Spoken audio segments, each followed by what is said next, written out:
Good morning, everybody. Welcome to Carol and Burt's Coffee. Holy moly. Coffee with Carol and Burt. How's that?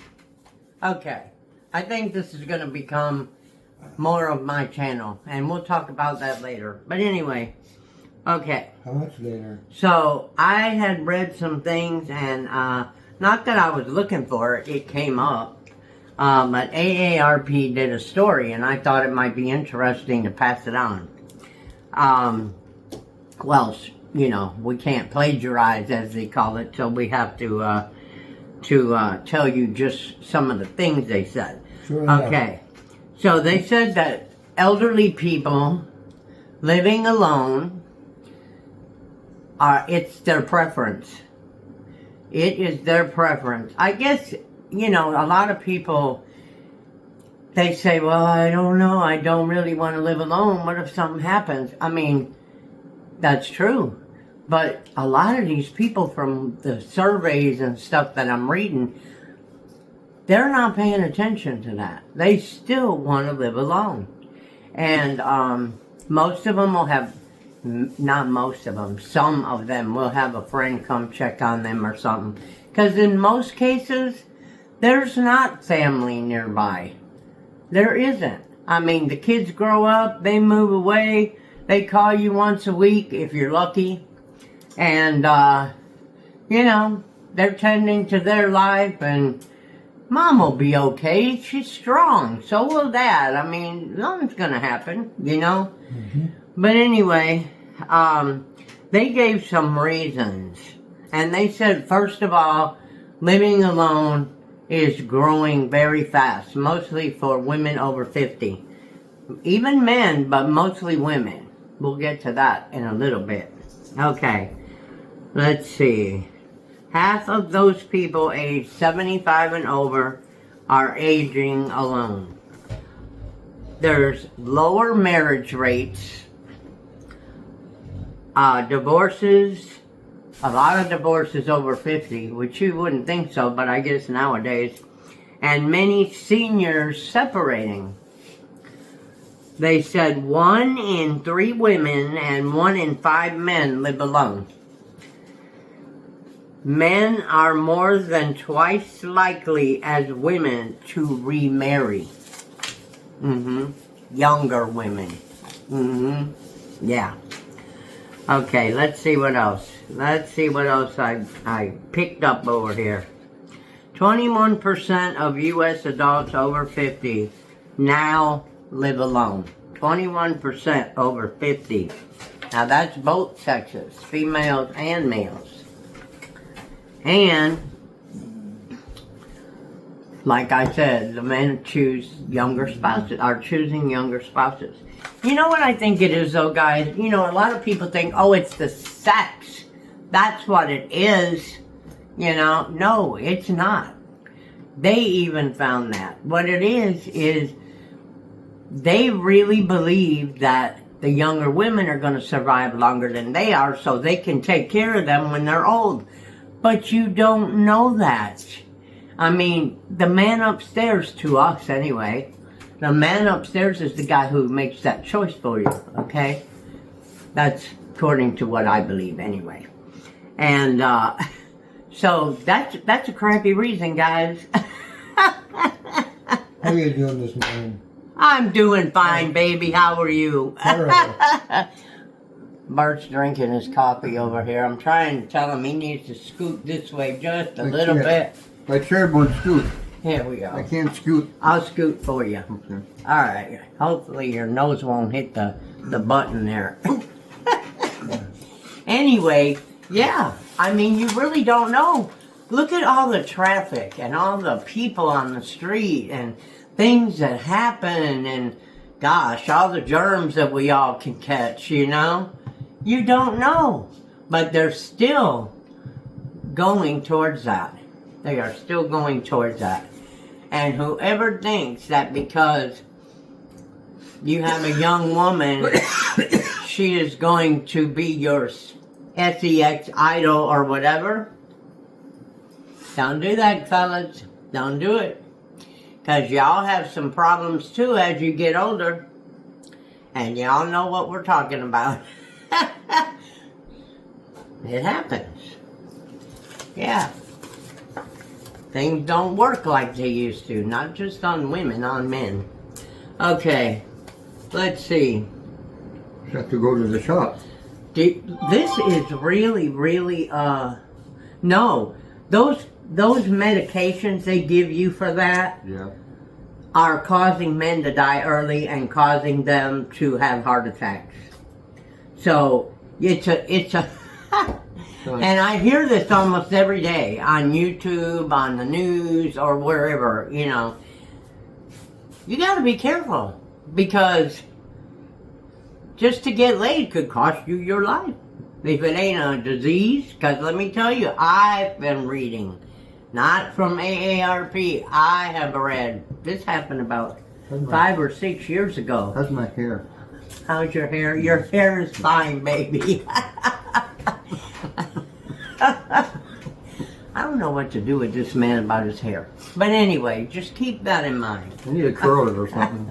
It could be a disease, it could be In my a hair? heart attack from the little blue pills or whatever, you know? Yeah. Okay. So be careful, guys. Blue pill. What the hell is I hear that? they're going to make one for women, too. So be They careful, already have, women. They already have. Huh? They already have. They have already? Yeah, it's orange. Oh, I don't know. Yeah, and the pill. I take enough damn medicine now. It's orange. Okay.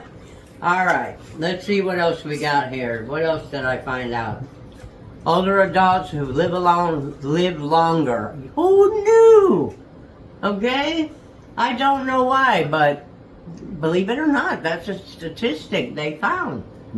Well, I guess because they don't beat the hell out of each other. this statistic is wrong. You have no control over how long you live. Yes, I know, right? Yeah, Okay. that's right. Let's see.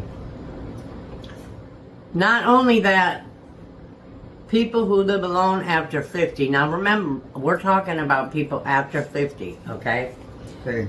What? But I'm only 49 and a half. Yeah, okay. And that makes me what? 32? Yes. Okay. Anyway, it says that the people over 50 who live alone are more capable. I wonder, is that because, it's like with me, I was a very capable mom. I wasn't perfect, I screwed up. But I think what it is you have to be more capable. Because there's nobody else there to Capable of what? capable of doing what you need to do to survive or to live, or, you know, that's what I'm thinking. Well, Or even fixing something in your house, you know. They said that people who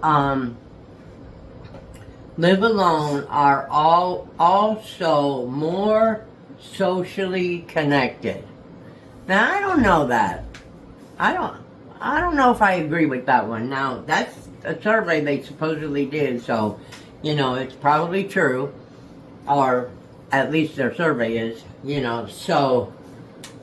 But there is a lot of people who are elderly or seniors, however you want to put it, including us, you know. excuse me? We don't do much. You know, we don't socialize a lot. It's like, you know, back in the day, I remember my mom and even my dad for a while, he was there, you know. I remembered people socializing with their neighbors. I remember people going out to dinner with their neighbors.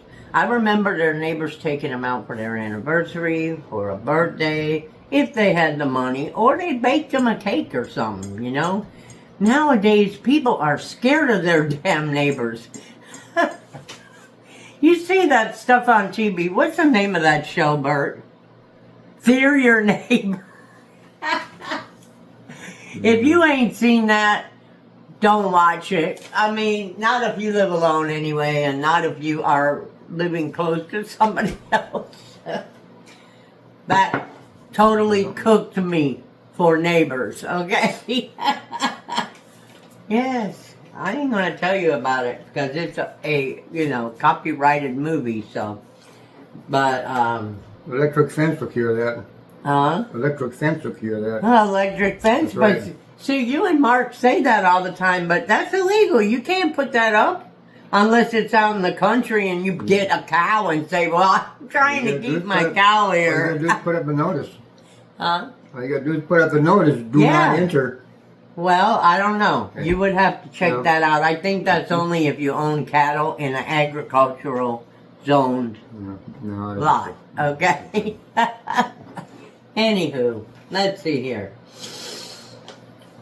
Well, they're saying too that the elderly people are more vulnerable when they're by themselves. That's true. But you know what? I'll tell you. I lived in Fernandina Beach, Florida. I was still not young, but oh my goodness, I think probably in my late 30s. And they had finally made like a retirement community for seniors, low-income seniors. But they really kept that place nice. That place had people broken into and killed. And believe it or not, it was both the husband and the wife. And I'm talking about people in their 70s. And this area was beautiful back then. Beautiful. I mean, you would never guess that would happen. So, I mean, it can happen whether you're alone or with a roommate. You just have to trust the Lord, I guess, and buy a pistol.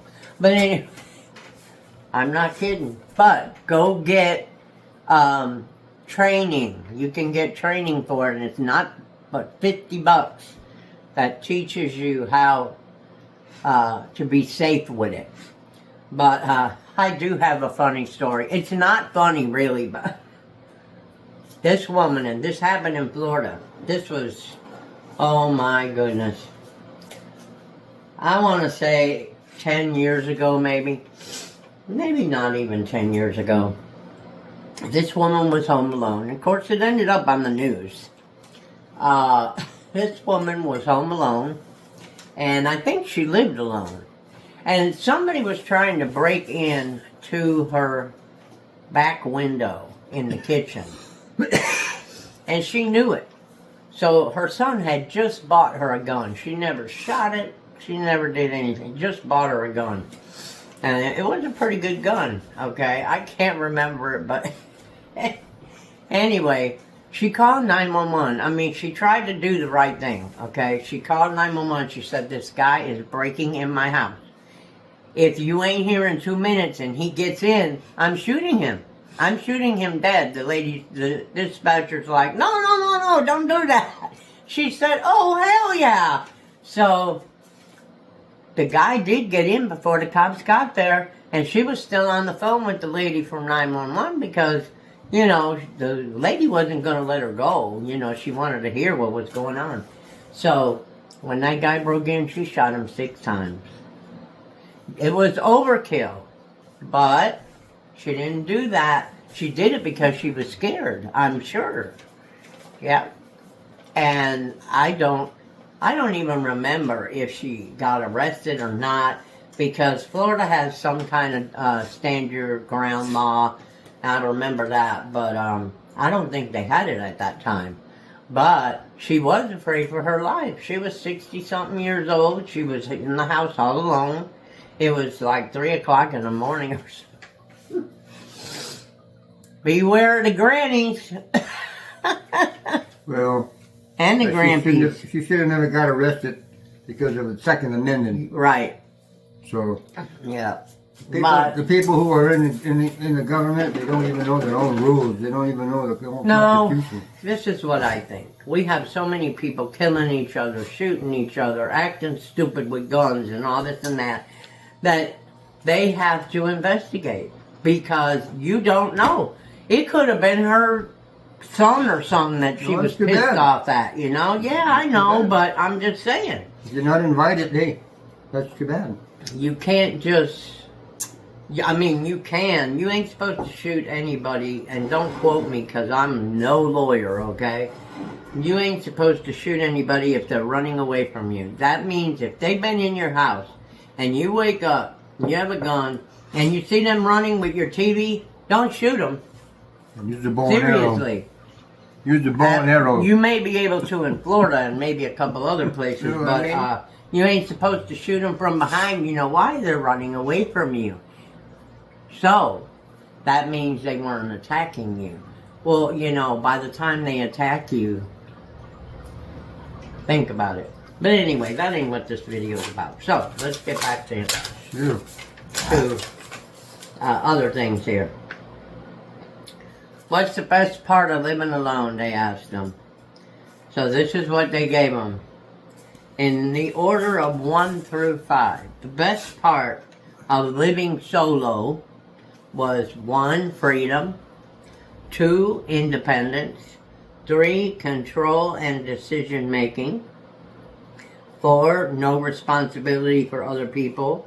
And 5, personal space and comfort. Which is true. I mean, even when you're married, it's like, why'd you put that over there? You know, that's my space. Get it out of here. I do it with Bert all the time. Because he moves stuff. Oh my God. I love him. Yep, I do. You don't move nothing. Yes, you do. Everything. Where is it, Bert? Oh, I moved that. I'm not sure. No. It's not in the right space. It's not in the right space, but you can't remember what space you put it in. That's because somebody moved it. No, you moved it. Oh. Oh. That's why we get along so well. This is what we have done for the last 25 years right here. Yeah. I'm not going to say we never had an argument because we're both stubborn as hell sometimes, you know. But, yeah, laugh. I tell my kids that all the time. Mm-hmm. Laugh. The more you laugh, the more longer you live and live healthily. Okay. So it was freedom, independence, control and decision making, no responsibility for others, and personal space and comfort. And you answer to no one. That was the final one that they put down. They said you answer to no one, like friends, children, other family members, religious groups, professional help, social networks. These are all people who can help you, and you know, if you're having some kind of trouble and everything. But yeah, I kind of screwed that up. Let's start that over. You answer to no one. That's where it went. Okay. Then it said, if you have no one that comes and checks on you, you can get a friend from next door.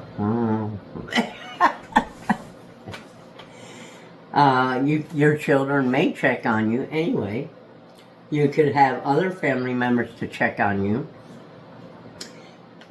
You maybe go to church, or you go to bingo or something like that, which I tell everybody they should go to bingo. Okay, you don't have to have a bunch of money. You don't have no money, just buy 1 or 2 little cards for $1 and play bingo.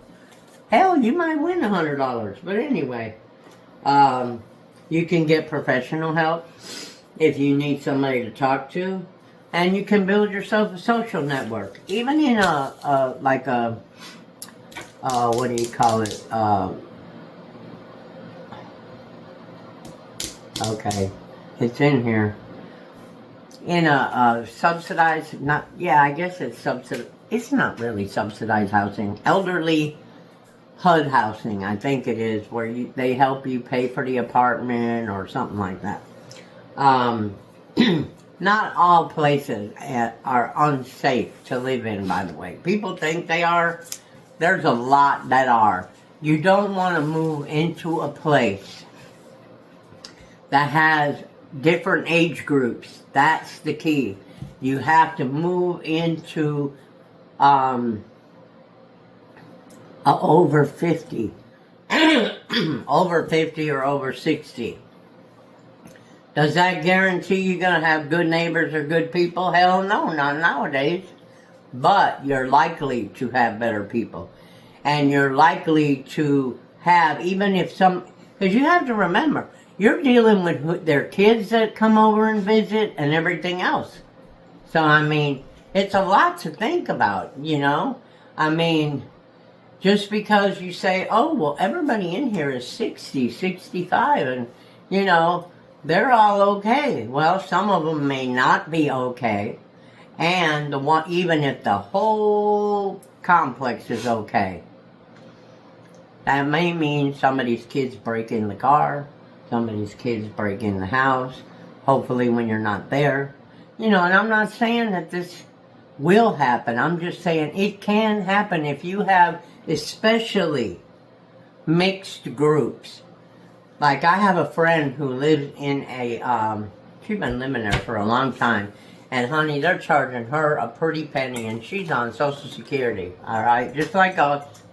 And she has a mixed group of neighbors. Some are over 50, some have kids, some are, you know, and it's like subsidized housing in a way. It's not really subsidized. I don't know. Low income. There it is. Low income housing.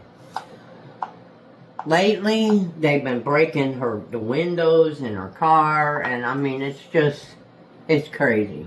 And, you know, and I've known her for a while now, and she does not get with nobody she don't even talk to people anyway, except her daughter, who is also disabled and has an apartment there. And, so it really don't matter, but you are taking a better chance of having more peace if you are over 50 or over 60 and you move into one of those housing districts that, like, I don't even know about subsidized housing anymore, because I'll tell you what, out here in Texas, we don't live in no place that's beautiful, okay? We're not living on the ocean, the water, you know, we're probably living around water, but yeah, it's a nice little area, don't get me wrong, as far as I know, you know, nobody's tried to kill us yet, but,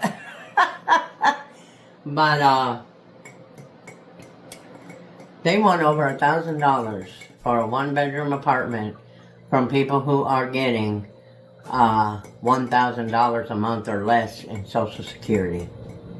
And people say, yeah, but you can get extra help. No, we don't get extra help. We don't get anything extra. All we do is get our Social Security. And when Burt got sick with the dementia diagnosis, I tried to get him on Medicaid because obviously we're going to have more co-pays and stuff like that. They denied us. We make $2,300 a month. They denied us. Yeah. Yeah. So, you know, does it get me mad? Yes, it does, because I chose as a single mom to work all my damn life and not get anything. Work, work, work. That's all I did. Work, go to school, work, go to school, work, go to school, go to my kids' games, you know, try to have a decent holiday for them and everything. And here I am, I can't even get, if I applied for food stamps here, forget it. Yeah, what is poverty line? I mean, because when you look at when I look at the poverty line, I'm in it. I'm just saying. The poverty line, it can't be $2,300 for two people. And that's what they say on their paperwork here. Okay? Let me see how long we've been. We've been 25 minutes, guys. You can watch some of this later if you want. Hey, how do you like my, let's change the subject here. I have a onesie on. It's a fleece onesie. I ain't never wore one of these. I got a Tuesday on. Nobody wanted to buy this. I said, well, hell with it. It's really cold. I'm putting the sucker on myself. Let's see. it was fine. I love it. How's my hair? I look like a little mixed kangaroo, or maybe that's a, it's either, let's see, kangaroo or, Looks like a damn cucumber. no, what's that? What is that? I'm trying to, camel. Who? Is it a camel? A giraffe. A giraffe. That's what I look like, a giraffe. No, not Guys, I hope you enjoyed Coffee with Carol and Burt this morning. Let me see if I had anything else I can quickly share with you before we go. No. Because Bert's like, you just talking these people to death this morning. I know that's what you're thinking. No. Let's see. Let's see. I'm going through them. Hold on. I don't want to miss something important. They say many of you solo elderly people can be invisible. So you got to make sure that people know about you. Anybody. You know. I mean, that's dangerous too, but... Carry your sign on your back. Golly. Just carry your pistol right here. It's amazing. You shouldn't have to do that. That's what really bothers me. Older adults who live alone are healthier. Ooh, I didn't know that. They're more, yeah, I told you that. More capable and more socially connected. I think I got you all covered here. Okay, I hope that information was interesting. Well, sort of. Yeah, Bert, he only wants to talk about horses, you know, because he's a horse trainer, or he used to be. He is, but he can't do it anymore. That's what it is. Yeah. But anywho, we love y'all. Y'all have a great weekend. Be careful out there if you got any ice or snow. I've been hearing about people sliding on the black ice that you can't see. So take your time. There ain't nothing like taking your time. And if somebody don't like it, tell them to kiss your, yeah, and go at your own pace. I love all you guys. If you're going on vacation already, pop in and see me sometime over here on Over 50. I love y'all. We'll talk to you later. Say bye, Bert. Bye. I was waiting for him to say bye, Bert.